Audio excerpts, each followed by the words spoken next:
Hello, ladies and gentlemen. This is Eddie Marcus, one more time bringing you another nugget. All these nuggets adds up, and before you know it, you'll be loaded up with so much truth you can't help but be free. You know, ladies and gentlemen, I was just thinking about how long I've been out here talking to you, trying to free you from the oppression that all humans on earth have to go through. And the failure that I see that's happening because the overwhelming force is the opposite. And so I want to remind you, I just want to, when I first came out and started talking to you some 35, maybe more years ago, I told you that I was coming and I wasn't trying to fit in. In fact, the reason that I was out there is because I'm stepping outside of the box. And I want you guys to come outside of the box because there's something so much better out here.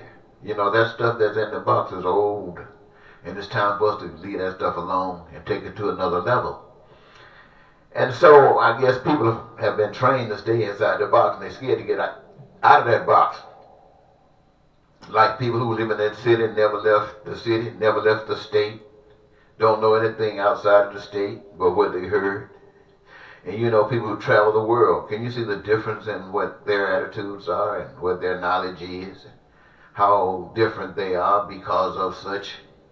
Well, anyway, I wanted you guys to know that I had worked for the devil. And my reason for telling you that was because I know who runs the world, the devil. It's permitted, God permits him to, especially because it is your choice. And so he allows you to have your choice. But I recognized some time ago what was going on, and that wasn't my choice any longer. So I stepped outside of that world into out of the box. Now, even when I was in the world, I got a little bit of that education to tell me, social scientists, kind of hit me onto some of the things that goes on, the whys and et cetera, et cetera. And so I wanted you to know that outside of the box, I'm free from in the box. So what you bring at me, I can stand. No boast, just freedom. And so I wanted to say that to you. So when I see all this ugliness that you are faced with every day and you have accepted it or accepts it, I can at least try to shine some light on it, expose it a little bit, maybe give you a little bit of hint about a change. And so to say that it could lead to what I'm about to say now. In America, during these days and during these times, you have the greatest challenge. America's greatest enemy today is not Russia. It's not China. It's not North Korea. America's greatest enemy today is Donald Trump. Donald Trump is from the purest thoughts of hell. Now, he's not the devil. But those purest thoughts of evil rest, for whatever reason, I don't know what the reasons are, in Donald Trump. You see, basically, in the mindset that Donald Trump is in, Donald Trump is really operating to dictators' rule book. But he is the kind of guy, I guess all dictators are like this, but for once in our lifetime, we are close to a dictator. Might just be in the same country, rest of us have to see him on TV or whatever. But nevertheless, he's ours, whether we want to admit it or not. And he is so into himself that he would actually set up a coup himself, shutting down the operations of the United States government, allowing on a timer other countries, dictatorships, to invade this country, to free him from the troubles that have been exposed since he's been in office. He would do it in a heartbeat to save himself. And you guys talking about going to jail, talking about going to solitary confinement. Donald Trump? No, he's not the guy that goes in the bathroom and hang himself. He's not the guy that goes in the bathroom and put a gun in his mouth and blow his brains out. No, not Donald Trump. This is not Donald Trump's problem. This is your problem. And before Donald Trump does that, he'll push a button and blow this doggone country up while he go to another country in one of his hotels and be rewarded for destroying America. And see, ladies and gentlemen, this is why it's so important that once he started revealing himself, that he was put out of office, gotten out of even consideration, because he doesn't represent anything that's good. Now, the truth of the matter is, he has touched on some very serious problems of this nation, problems of this system, problem of this government. He has touched on it.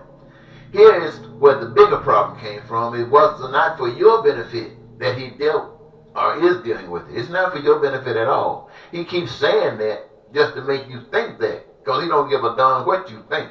He just want to tell you what he says. And what he says is what's true. And he tell you don't believe what you hear or see. Well, anyway, everything would be for him. For him. This nation came at him. Want to put him in prison.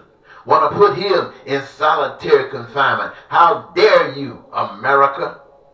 How dare you? I'm going to show you who I am. I'm Donald Trump. I'm the smartest, most bravest, conniving human being on the face of the earth. There's nobody better than me.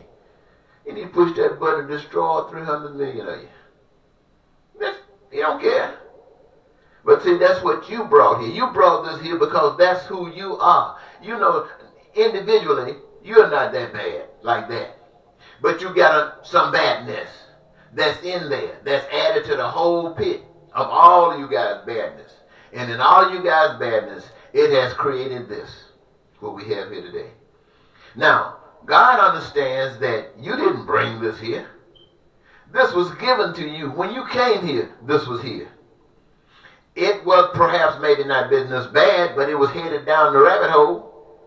And so when you came in, you just grabbed and played the role right on down, and you were riding it right on down here. You ain't making no changes. And who's telling you to make changes? Nobody. You think the church is telling you to make changes? No. The church is just trying to separate themselves from you and bitch because they can't have any fun, and you are. And then go straight along with everything that you do every day, and sometimes get together with their mouth poked out.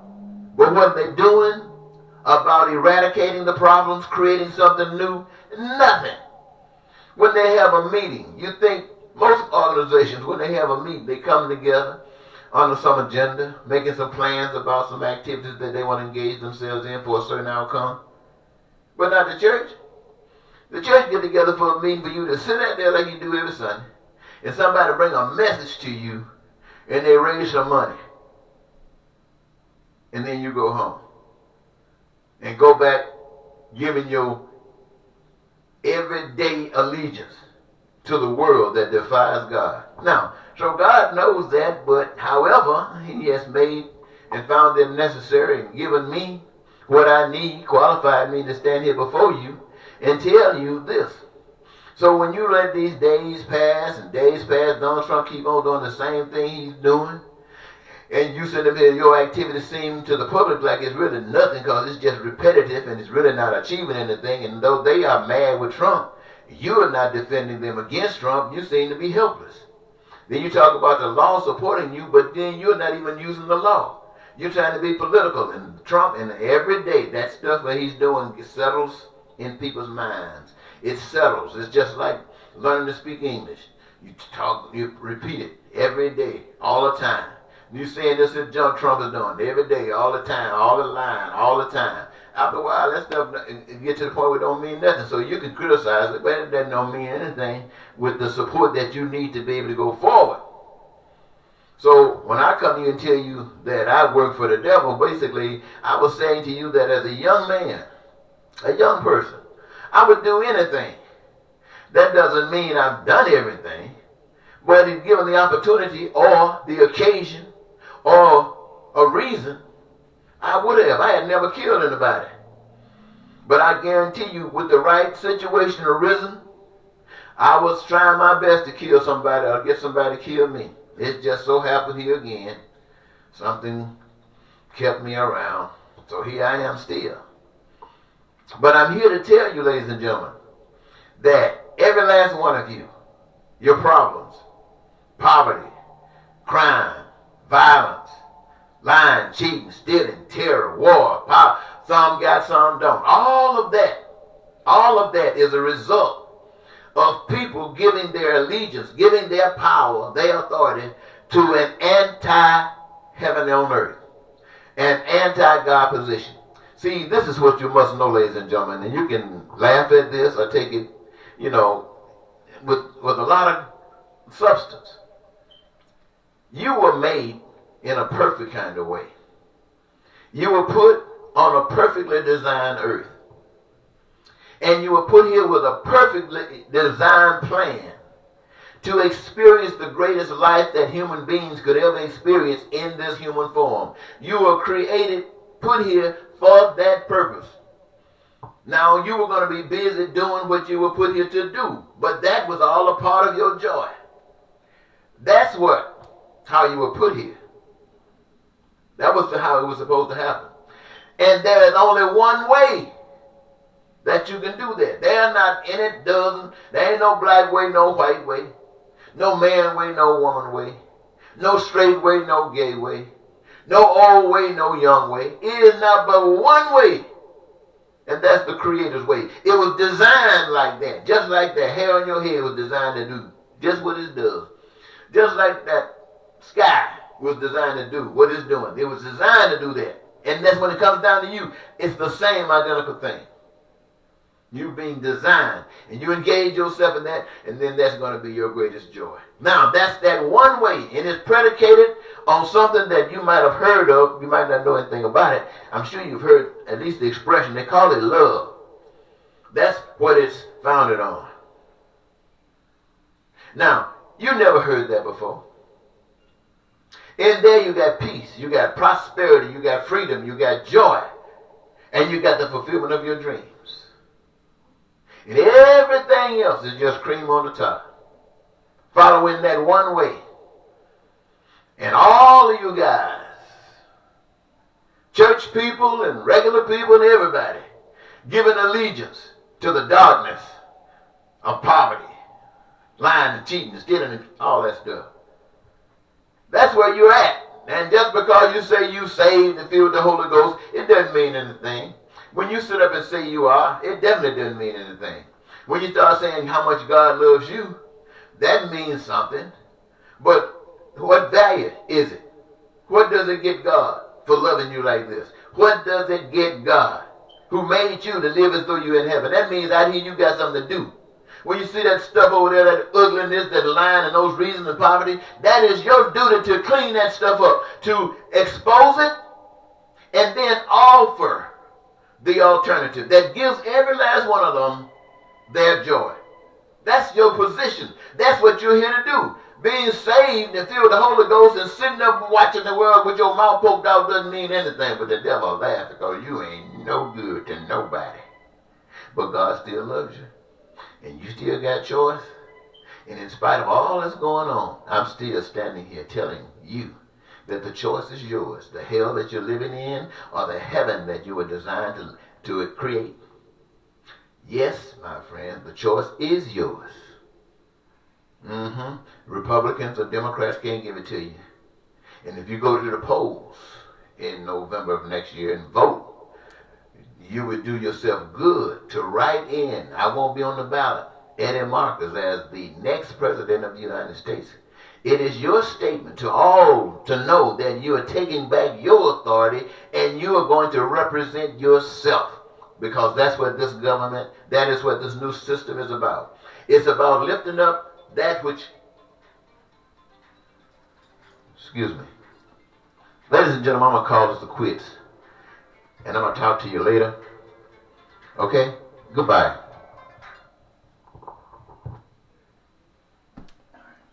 Hello?